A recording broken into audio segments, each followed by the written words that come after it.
Llevamos mucho tiempo oyendo algo que seguramente es cierto, que es que en los momentos difíciles es cuando emergen los líderes y aquellos que solo son gestores se desnudan como tales, como gestores, no necesariamente como líderes. Y yo creo que es algo que estamos viendo durante toda la pandemia. Lo estamos viendo en Euskal Herria, con gestores que no están sabiendo liderar en sus gobiernos respectivos, en la Comunidad Autónoma Vasca de manera muy evidente, y yo creo que se ve en el Estado, en la clase política, ¿no? Una clase política que está más preocupada de su trinchera y de cómo afianzar sus posiciones para un ascenso al poder, una escalada al poder, más que en preocuparse por las condiciones materiales de la gente, que yo creo que son duras ahora y lo peor es que todo el mundo teme que vayan a ser peores después. Y yo creo que ahí lo que hace falta es sobre todo sentido común, o por lo menos el sentido común más pegado a los comunes, a la gente de la calle. Y nosotros es lo que estamos, y nosotras es lo que estamos intentando hacer, pero nos sorprende para mal de determinados espectáculos mm, bochornosos, penosos, como decía al principio, y que además se utilizan las peores prácticas de la política. Es decir, utilizar este momento para buscar cartas de ventaja para tus posiciones políticas no creo que sea edificante para nadie. Y si además conviertes la política en un bazar o en un casino donde si mis votos son necesarios te rasco 3 o 4 cosas, tampoco creo que sea ejemplarizante. Y para eso no hace falta tener una visión o una cosmovisión ni independentista ni centralista. Es decir, ahora toca que cualquier persona tenga garantizado lo más básico, que es su derecho a la salud, y después su derecho, una vez que tenga garantizado el derecho a la salud, el derecho a una vida digna. Y para que tenga una vida digna tiene que haber condiciones materiales que la lleven a efecto, ¿no? Yo creo que es lo que toca ahora. Nosotros no vamos a dejar de ser independentistas ni vamos a dejar de reclamar o de aspirar a construir una república vasca y una república de izquierdas, una república socialista, si se quiere. Pero creemos que ahora toca acabar con esta pandemia cuanto antes. Vuelvo a apelar al sentido común y a la responsabilidad también. En lo que tiene que ver con el sentido común, yo creo, sinceramente, si me equivoco lo rectificaré y no me dolerán prendas, pero yo creo que la mayoría de los ciudadanos y ciudadanas vascas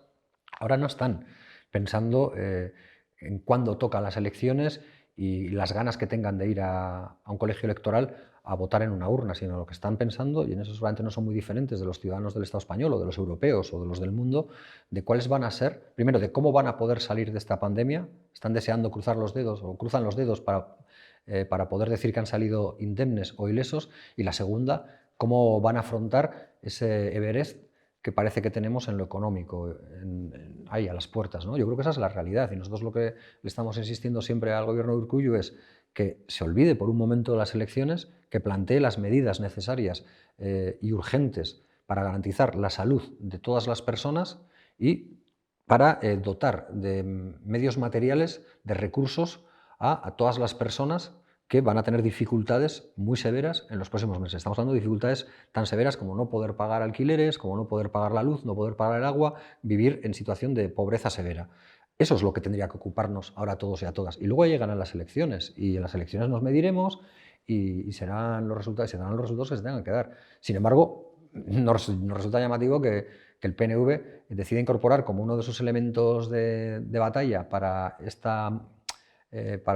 apoyo a la prórroga del estado de alarma el que se celebren las elecciones en julio, haya o no haya estado de alarma. Bueno, pues que si hay estado de alarma, es que si por desgracia, y seguramente en eso coincidiremos todos y todas, nadie lo desea, se produce un rebrote de la pandemia y no está garantizado que no pueda ser así, y lo mismo que un día te levantas optimista porque te dicen que parece que la cosa va bien y tal, te encuentras con un estudio de alguien epidemiólogo o epidemióloga súper listo, desde luego mucho más que yo, que te dice que cuidado porque se prevé que en julio pueda haber un rebrote y porque lo del calor no es una garantía para la extinción o el letargo del virus, pues lo mismo te encuentras con que en julio no sean condiciones materiales. La propia campaña electoral, pues si tú tienes unas medidas que te dicen que no puedes congregar a no sé cuánta gente, que no puedes realizar no sé qué tipo de actos, ¿qué va a ser? ¿Una campaña electoral solo por las redes y solo por los medios de comunicación convencionales? Hombre, a mí no se me escapa porque tonto del todo no soy. El PNV tiene un medio convencional a su alcance y que maneja a su antojo, como es la ITV, que probablemente le dé un cierto factor de ventaja. Y creo que hay un elemento detrás, y yo siempre lo he oído a Arnaldo Otegi eso, y seguramente que otros dirigentes también lo han dicho, no digo que la frase sea suya, pero que a mí se me queda grabada a fuego. Y es que lo primero que tiene que hacer un político es no mentir. Y yo creo que la verdadera causa que motiva que quieran hacer elecciones en julio no tiene tanto que ver con que puedan garantizar que ahí estemos en un periodo de letargo del virus y de no rebrote y de normalidad grande, sino que temen las medidas que va a haber que tener que va a tener que tomar ese gobierno a partir de septiembre-octubre, y que lo que quieren es adelantar las elecciones para, con esos medios convencionales a su favor, poder obtener un resultado que luego, con 4 años de gobierno, les permitan lidiar con una situación difícil. Pero a mí eso no me parece ético. Yo creo que ahora lo que toca es la salud, toca medidas de choque en lo económico, luego tocarán elecciones, y a las elecciones hay que ir diciendo la verdad, diciendo que lo que viene es muy duro y tendrás que decir qué apuesta haces. Si la de contentar a Confebask, que son los empresarios vascos, y a las grandes empresas del IBEX, a seguir la senda neoliberal, o te atreves a soñar y a construir una realidad que transforme lo que teníamos para garantizar vidas dignas para todos y todas. Y esa es la batalla. Yo creo que había una torpeza muy evidente por parte del Gobierno central a la hora de interpretar la lealtad como uniformidad y la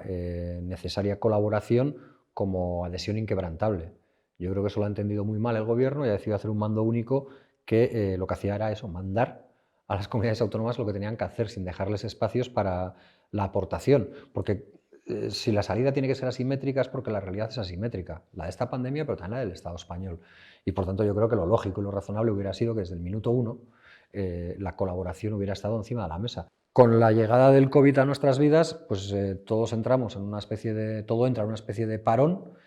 y todos los esfuerzos se vuelcan en el COVID. A partir de ahí, lo único que ha habido han sido las conversaciones oficiales entre el presidente del Gobierno y nuestra portavoz parlamentaria, Merche Izpurua, que creo que se ha realizado en 2 ocasiones y en 2 momentos concretos. La primera no recuerdo muy bien, pero creo que fue con el inicio con el primer estado de alarma, creo recordar, y la segunda para anunciar la iniciativa que quería poner en marcha de esto que primero se llamó Pactos de la Moncloa y luego Pactos para la Reconstrucción Económica y Social. Esos han sido los 2 únicos contactos formales y reales. A partir de ahí, nosotros lo que hemos señalado es que nos extraña que un partido socialista obrero español, casi en modo histérico, hace 3 días, a la hora de buscar votos para sacar su estado de alarma, o su prórroga del estado de alarma, no se digne o no tenga en cuenta la posibilidad de hablar con nosotros, que creo que hemos demostrado un cierto sentido de la responsabilidad y creo que una cierta cercanía con el sentido común. O sea, no hemos planteado en ninguno de todos estos debates que se han venido sucediendo desde el 12 de marzo, no creo que hayamos planteado condiciones inasumibles, ni chantajes, ni posiciones ventajistas, ni exigencias inalcanzables para nadie, que lo que hemos planteado ha sido cosas que nosotros oíamos en la calle y que le oíamos a la gente de la calle, que es realmente la gente que nos importa, que era qué pasa con su trabajo, qué pasa con el ERTE, qué pasa con las ayudas sociales que se prometen y no llegan, qué pasa con los autónomos, qué pasa con los hosteleros. Bueno, yo creo que hay argumentos de peso para entender lo que ha hecho Esquerra Republicana, muy vinculados a aquello que he señalado al principio de la entrevista, que es una confusión, no sé si causal o casual, del Gobierno a la hora de entender la lealtad con la uniformidad, o a la hora de entender la lealtad con la adhesión inquebrantable, que es lógico que haya molestado al Gobierno de Cataluña y que en ese sentido ha habido una reacción ahí. También entiendo que si eran socios, no sé si es la palabra, pero si eran interlocutores con un alto nivel de preferencia para la investidura, entiendo que RC se haya podido ver defraudada si no lo han sido ahora también para la prórroga de este estado de alarma. Y eso entiendo que, junto con una dinámica catalana, que a mí se me puede escapar más, pero que puede tener que ver con la propia pugna que exista en Cataluña por liderar el futuro de Cataluña, pues pueda haber determinado el sentido de su voto. Yo creo que esos son los factores.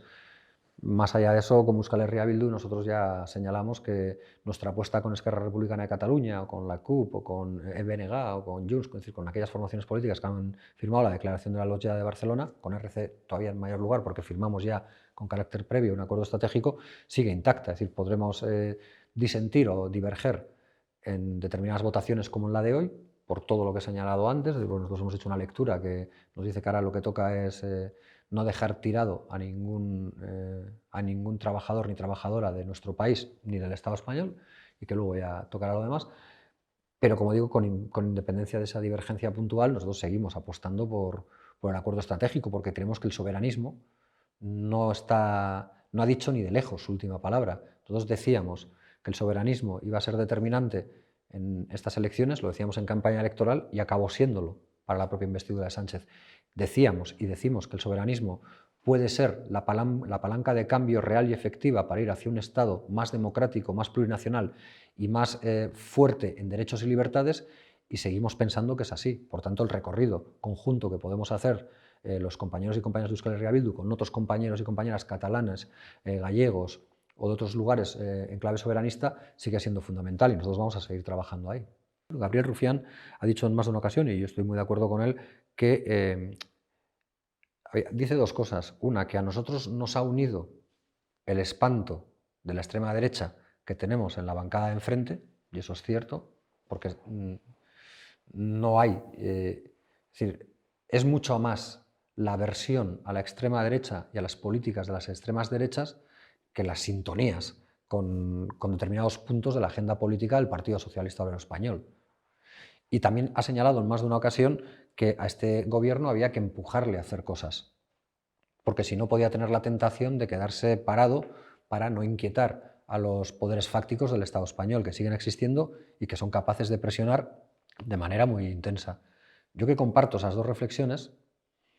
sí veo ahora con temor que Ciudadanos ocupe una posición de centralidad, porque creo que eso puede motivar al Partido Socialista Obrero Español a caer en la procrastinación, en dejar para mañana lo que puede hacer hoy, en no hacer cosas para no incomodar a otros, porque al final los votos que puedo perder por un lado los puedo garantizar con un Ciudadanos que está en esta fase de su vida en la que todavía no sabe qué quiere ser de mayor, o está empezando a definir qué quiere ser de mayor, ¿no?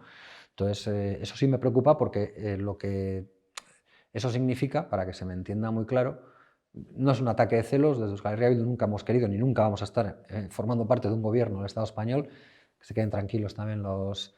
elementos de ultraderecha, no van a tener que soportarnos ni de ministros ni de ministras, pero más allá de eso, a nosotros lo que nos preocupa es la agenda política que puede derivarse de un acuerdo con Ciudadanos, que es una agenda neoliberal, que es una agenda que nos obliga a percutir por la misma senda de equivocaciones que ha venido transitando el Estado español, que es un reparto desigual de la riqueza, la concentración de la riqueza en unas pocas manos, el estímulo a políticas económicas que piensan que hay que mimar al empresario porque es el que crea trabajo y riqueza, olvidándose que no hay empresario que genere riqueza sin el esfuerzo y la plusvalía, que decía un barbudo, de los trabajadores y trabajadoras. Por tanto, ahí sí nos preocupa que Ciudadanos pueda hacerse fuerte por la necesidad del Partido Socialista, y creemos que es algo que habría que corregir o que el Partido Socialista tendría que aclarar. Si el Partido Socialista quiere volver a moverse por los mundos del socialliberalismo, no va a poder contar con Euskal Herria Bildu, y quien esté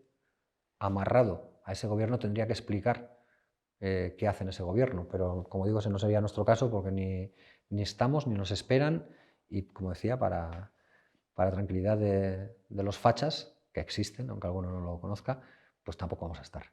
Si en Portugal, cuando lo leí en su momento, ahora habrán variado, ¿no? Pero hace 10 días, cuando lo leí, llevaban 700 denuncias,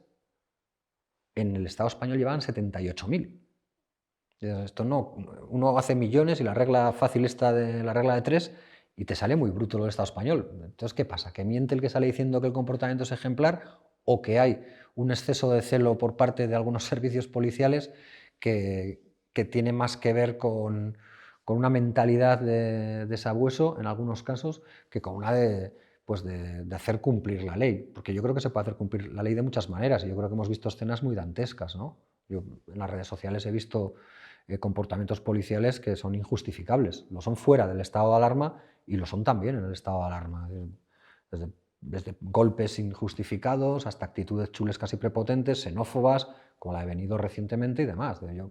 no lo entiendo. O con la que le pasó a John, ¿no? Como comentábamos, cuando volvía del Congreso.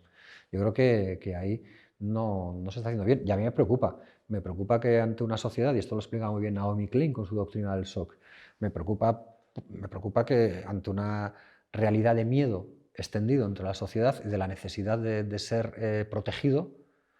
se acabe aceptando la ley Mordaza como un mal menor, porque la ley Mordaza era algo que, por lo menos hasta que empezó el estado de alarma, todos y todas en la izquierda, incluso diría que más allá de la izquierda, teníamos claro que había que derogar, porque era un mecanismo de coerción y control social. Ahora, Dicho esto, no deja de ser cínico hasta el extremo ver a Pablo Casado criticar la ley Mordaza, que lo hubiera hecho cuando con sus votos podía determinar que no se aplicara, pero no, decidió que se aplicara porque seguían recaudando pasta a base de crujir a multas a todo el movimiento asociativo, ¿no? De Madrid o del Estado español o de Euskal Herria.